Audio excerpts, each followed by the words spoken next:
അല്ല മനു തോമസ്, ഞാൻ ഓപ്പണായി ചോദിക്കട്ടെ, ഈ എം വി ഗോവിന്ദ മാഷിന് താങ്കൾ കത്തെഴുതുന്നത് എപ്പോഴാണ് മനു? ഞാൻ 2023 ഏപ്രിൽ, അതായത് ഏകദേശം ഒരു വർഷം മുമ്പാണ് പാർട്ടി സംസ്ഥാന നേതൃത്വത്തെ താങ്കൾ ഈ കാര്യം ബോധ്യപ്പെടുത്തുന്നത്. ഞാൻ പ്രവർത്തനങ്ങളിൽ നിന്ന് മാറി നിൽക്കുന്നതിന് തൊട്ട് മുമ്പ്. അതെ, ആ സമയത്ത് എം വി ഗോവിന്ദ മാഷിന്റെ പ്രതികരണം എന്തായിരുന്നു? മാഷിക്ക് കത്തു. എം വി ഗോവിന്ദ മാഷ് പരിശോധിക്കാമെന്ന് പറയുകയാണ് ചെയ്തത്. ഞാൻ മനസ്സിലാക്കുന്നത് അത് അദ്ദേഹം കണ്ണൂർ ജില്ലാ സെക്രട്ടേറിയറ്റിന് അത് റെഫർ ചെയ്യും. അവിടെ പരിശോധിച്ച് ഇത് കൂടുതലൊന്നും ചെയ്യാനില്ല എന്നുള്ളൊരു അഭിപ്രായമാണ് അവർ കണ്ടത്. അതാണ് ഞാൻ പറയുന്നത്, ഇത് കൂടുതൽ എന്തെങ്കിലും ചെയ്താൽ പാർട്ടി സംഘടനയ്ക്ക് പരിക്ക് പറ്റുന്ന ഒരു സാഹചര്യത്തിൽ പിന്നെ അതൊന്നും വേണ്ട എന്നുള്ളത് ഇതാണ്. ഈ പി ജയരാജന്റെ താങ്കൾ ഫാൻസ് അസോസിയേഷനെ കുറിച്ച് പറഞ്ഞു. P Jayarajan, M V Jayarajan, E P Jayarajan. ഇപ്പൊ ഈ ജയരാജൻ ത്രയമടക്കം കണ്ണൂർ വളരെ ശക്തമായി നിൽക്കുന്ന ഒരു സാഹചര്യത്തിലാണ് ഈ കൊട്ടേഷൻ സംഘങ്ങൾ വളരെ സജീവമാവുന്നത് എന്ന ആരോപണം പലതവണ പ്രതിപക്ഷം ഉയർത്തുന്നുണ്ട്. താങ്കൾക്ക് അങ്ങനെ ഒരു സംശയമുണ്ടോ? അതായത് ഷാജിറിന് മുൻപിൽ ഈ പറയുന്ന നേതാക്കളുടെ ഒക്കെ പിന്തുണ ഈ കൊട്ടേഷൻ സംഘങ്ങൾക്ക് കിട്ടി എന്നൊരു ആരോപണമുണ്ടോ താങ്കൾക്ക്? ഞാൻ പറഞ്ഞല്ലോ, ഔദ്യോഗികമായ ഒരു കാലത്ത് ഈ പറഞ്ഞ ആളുകളൊക്കെ ഈ കണ്ണൂർ അറിയാത്ത ആരാളുടെ? കണ്ണൂരിൽ എല്ലാവർക്കും അറിയുന്ന കാര്യമാണ്. ഇവരൊക്കെ പാർട്ടിയുടെ ഔദ്യോഗിക വക്താക്കളായി ചമഞ്ഞ് നടന്നിരുന്നൊരു കാലഘട്ടം ഉണ്ടാവും. അവർക്ക് ആ തരത്തിലുള്ള സംരക്ഷണം കിട്ടിയൊരു കാലഘട്ടം ഉണ്ടായിരുന്നു. ഇത് ഇവർ സ്വർണ്ണക്കടത്ത് നടത്തുന്നതടക്കമുള്ള വിവരങ്ങൾ പാർട്ടിക്ക് അറിയാമായിരുന്നു. അല്ല, അവർ ഈ സൗകര്യം ഉപയോഗിച്ചുകൊണ്ടാണ് ആ ജോലിയിലേക്കൊക്കെ പിന്നെ മാറിയത്. പക്ഷെ അത് പാർട്ടിക്ക് അറിയാമായിരുന്നു എന്നതാണ്. അത് പിന്നീടാണല്ലോ ഇവരെ പിടികൂടുന്നത്. അവർ അത് ചെയ്യുന്ന സമയത്ത് അത് പാർട്ടിക്ക് അറിയാമായിരുന്നു. താങ്കളടക്കം അതൊക്കെ ഈ സ്വർണ്ണക്കടത്ത് കൂടി ഇവർ ചെയ്യുന്നുണ്ട്. അപ്പോൾ കൊട്ടേഷൻ സംഘങ്ങളുടെ ഭാഗമായിട്ട് അവർ പ്രവർത്തിക്കുന്നത് ഞാൻ മനസ്സിലാക്കിയിടത്തോളം പാർട്ടി അവരെ ചില ഓപ്പറേഷന് വേണ്ടി ഉപയോഗിക്കുന്നത് ആ ഒരു ഘട്ടമുണ്ട്. ആ ഘട്ടം കഴിഞ്ഞാൽ അവർ അത് കഴിഞ്ഞിട്ടുള്ള സമയം ചിലപ്പോൾ പാർട്ടിയിതരമായിട്ടുള്ള കൊട്ടേഷനുകൾ ഏറ്റെടുത്തേക്കാം. അങ്ങനെയൊക്കെ ഞാൻ കേൾക്കുന്നുണ്ട്. ശരിയാണോ എന്ന് എനിക്കറിയില്ല. പക്ഷേ എങ്കിലും സ്വർണ്ണക്കടത്ത് നടത്തുന്നതടക്കമുള്ള കാര്യങ്ങൾ പാർട്ടിക്ക് അറിയാമായിരുന്നു എന്നതാണ് എൻ്റെ ചോദ്യം. ഈ കൊട്ടേഷൻ സംഘത്തിൽപ്പെട്ടവർ അല്ലാതെ അറിയുന്നവരും ഉണ്ടാവാം, അറിയാത്തവരും ഉണ്ടാവാം. അങ്ങനെയാണ് അത്. പാർട്ടിയിലെ എല്ലാവരും അറിയുന്നുണ്ടാവില്ല, അറിയുന്നവരും ഉണ്ടാവാം. അപ്പം ചില ബന്ധങ്ങൾ തുറന്നിട്ടുമുണ്ട്.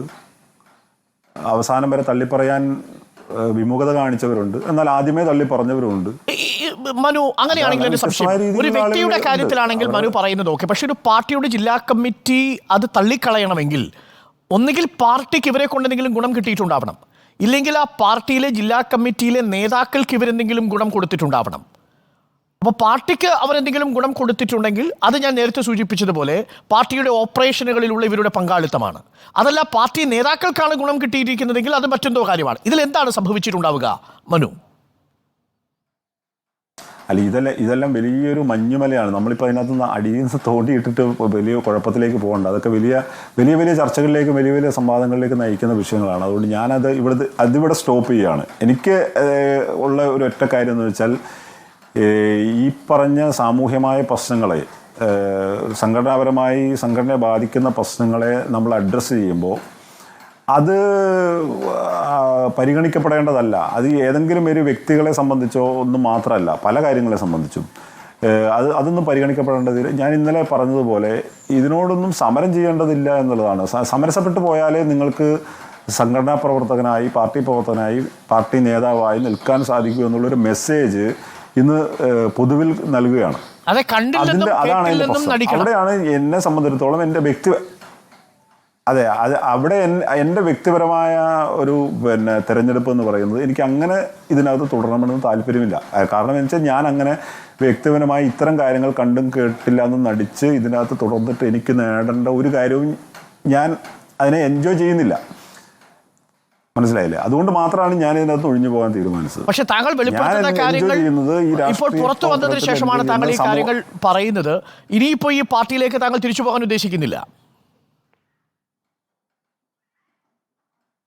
അല്ല, ഞാൻ സത്യത്തിൽ ഇതൊന്നും പറയാൻ ഉദ്ദേശിച്ചു. ഞാൻ പറഞ്ഞല്ലോ, നിങ്ങളുടെ മാധ്യമത്തിലൂടെ ആദ്യമായി CPM-ന്റെ ജില്ലാ കമ്മിറ്റിയുടെ തീരുമാനം ചോർത്തി നൽകിയാലോ എനിക്കെതിരായി വാർത്ത കൊടുക്കാൻ വേണ്ടി. അത് തെറ്റായ രീതി. ശരിയായ കാര്യം അവിടെ അച്ചടിച്ച് വെച്ചിട്ടുണ്ട് പാർട്ടി. അത് നേരെ ഘടകവിരുദ്ധമായി അവർക്കെതിരായി വരാതിരിക്കാൻ വേണ്ടി അവർ തലതിരിച്ചു കൊടുത്തു, എനിക്കെതിരായി കൊടുത്തു. യാതൊരു പിന്നെ ഒരടിസ്ഥാനവും ഇല്ലാത്തൊരു കാര്യം. അത് വാർത്തയായി ഫസ്റ്റ് വന്നു. അത് ഈ നേരത്തെ പറഞ്ഞ ഫാൻസുകാർ ആഘോഷമാക്കി. ഏതാണ്ട് 1 മണിക്കൂർ കൊണ്ട് മുഴുവൻ ഫാൻസുകാരും ആഘോഷമാക്കി. മനസ്സിലായില്ലേ? ഈ മനസ്സിലായി പ്രകോപിപ്പിച്ചത് എന്താണെന്ന് എനിക്ക് മനസ്സിലായി.